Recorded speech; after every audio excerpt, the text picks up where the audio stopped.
So Apple's first foldable might be Z Fold 8 Ultra, using Samsung's own technology. That sounds backwards, but that's exactly where these iPhone Ultra leaks are going, because Samsung Mobile has every reason to fear this phone, but Samsung Display has every reason to want it to win. Let me explain. So Samsung Display has reportedly approved Apple's foldable panel, and here's the part that makes Samsung look bad. Apple isn't just getting a Samsung-made display. It's reportedly getting Samsung's newest M16 display material. And this is where things get awkward for Samsung, because its own Z Fold 8 lineup is rumored to use the older M13.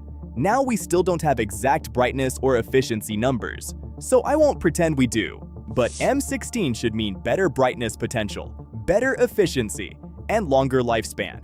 So Apple waited years to enter foldables. But now the display is the one part where Apple doesn't look late. Samsung does.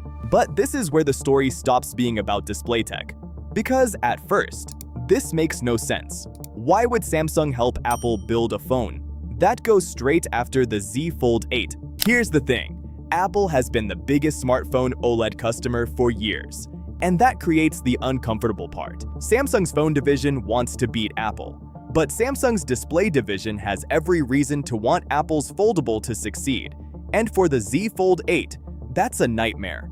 But even if Samsung is building the screen, that does not mean Apple's foldable will feel like a Galaxy Fold. And the screen is only half the story. The part that decides whether this feels like a real Apple product is the hinge.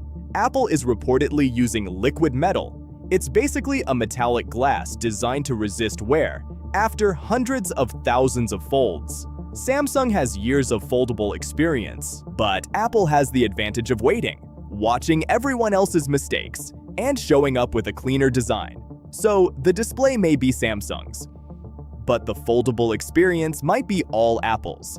And that design-first thinking might matter even more inside the phone, because the sleeper story is the internal layout.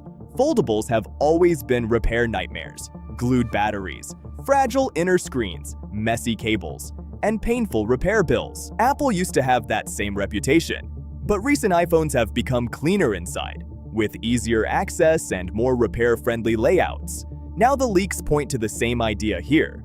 Apple reportedly placed the motherboard along one edge. With shorter cables and fewer parts crossing behind the folding screen, a cleaner layout doesn't just make repairs easier, it also frees up internal room, which is reportedly how Apple fit the biggest battery ever in an iPhone.